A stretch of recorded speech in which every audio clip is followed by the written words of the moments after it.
We are back on Taking Care of Business on Koerner Radio, News Talk, 1180, 1230, KGEO, 1410, KERI, 1000 KKIM in Albuquerque, New Mexico, and 3 times a week on the Internet nationwide through knookmedia.com.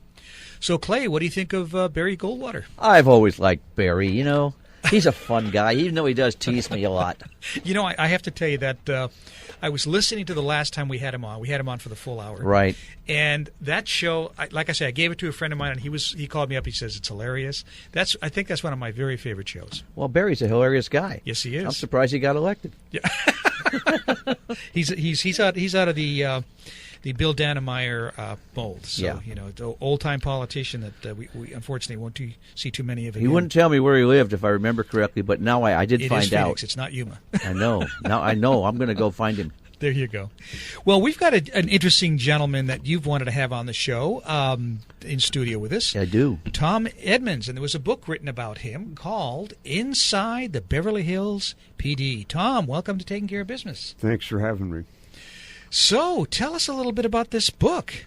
Well, the author, Helen Maxwell, is a writer and also a research person that does a lot of research, and she's written other books, most of them law enforcement slanted.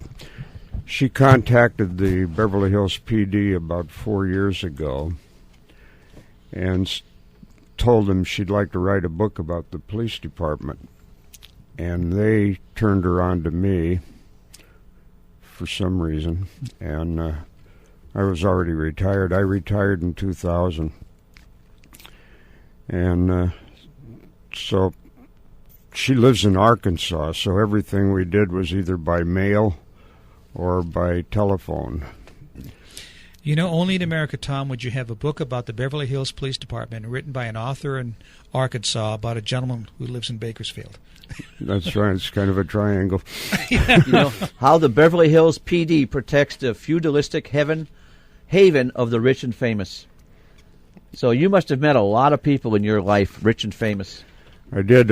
My first call as a single cop without a training officer was a call for bees at Tony Curtis and Janet Lay's house. They had a swarm of bees, and luckily for me, the communication center had a beekeeper, so I solved my first case. Now, I haven't actually seen the book until just now, but I went through the internet and found some items about the book. Chapter 1 is entitled Code Name 12, and who is Code Name 12? Me. It's you. My badge was 312, and they dropped the 3, and just the chief, whenever he wanted me, would just say, let me talk to 12. And there's a hamburger named after me at Johnny Rockets. Really? The 12 Burger. The 12 Burger. I've seen that, yeah. It's the only named one.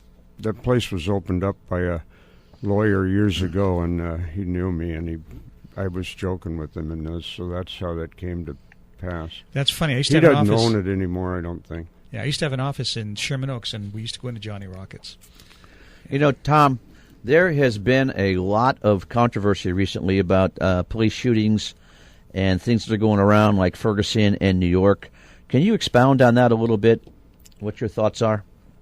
Well, I certainly can. The Ferguson thing, I used to investigate officer-involved use of force, and I would like to have had a case with as much evidence on the officer's side as that was. They've got DNA from the bad guy in the car, gunshot residue.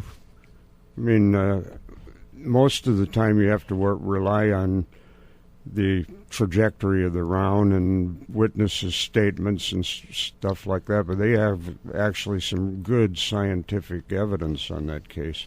It's a slam dunk that the officer did the right thing. Then why is there so much controversy around it? The only thing I could think of is that they did wrong is they left the corpse in the street a little longer than necessary, maybe. One thing we would have done that I don't know if they did it, but when somebody's down and dead, you bag their hands. And I was wondering if they collected DNA from the officer since he got smacked in the face by the crook. I think the officer's DNA might have been on his fist.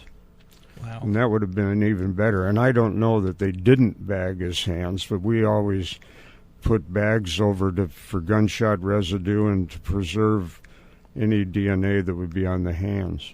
You know, it appears to me, and I'm just one little guy in Bakersfield, California, but it appears to me that this is just the people are just taking advantage of the situation so they can rob and loot. Exactly. It's not unlike the ones that were in 65 and 92 in Los Angeles. The watch riots? Yeah, I was involved in both of them. Yeah, I would imagine you would have been working for the Beverly Hills PD. That's right near Watts, isn't it? Beverly Hills? I don't think so. Well, it's not.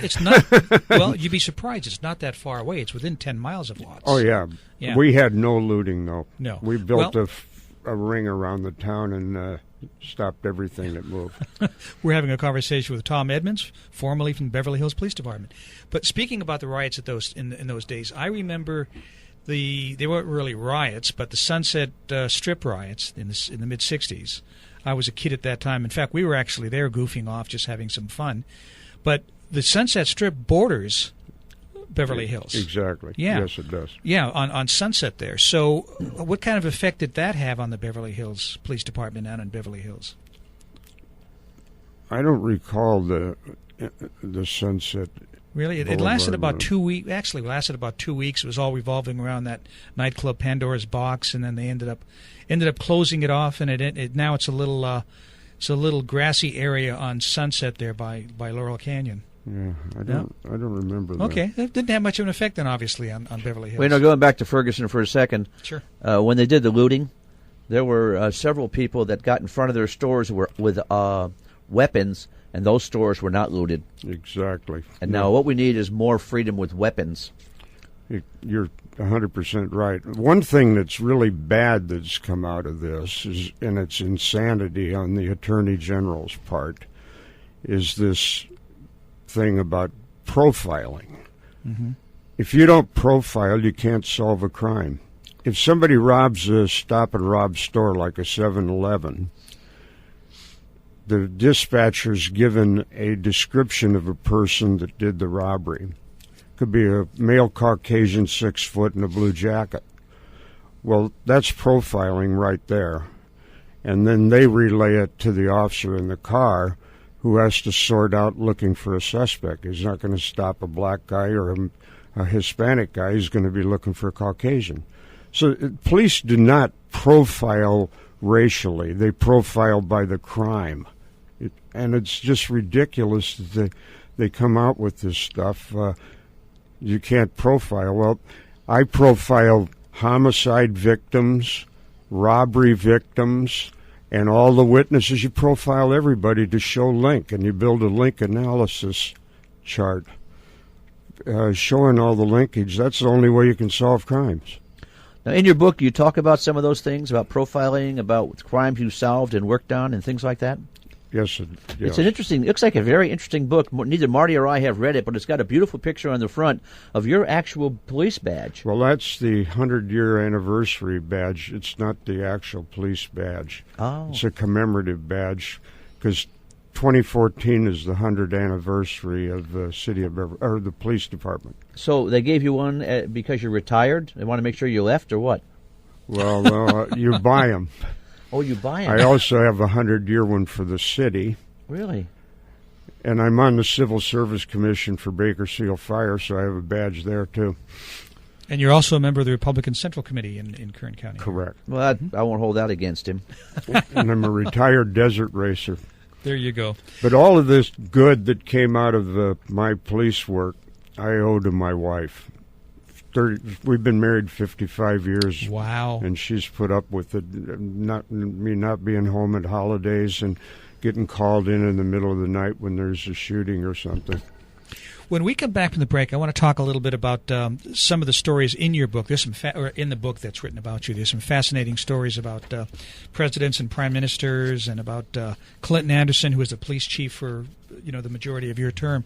So when we come back from the break, let's talk a little bit about that. Okay. We'll be back in a moment on Taking Care of Business on Koerner Radio News Talk 1180.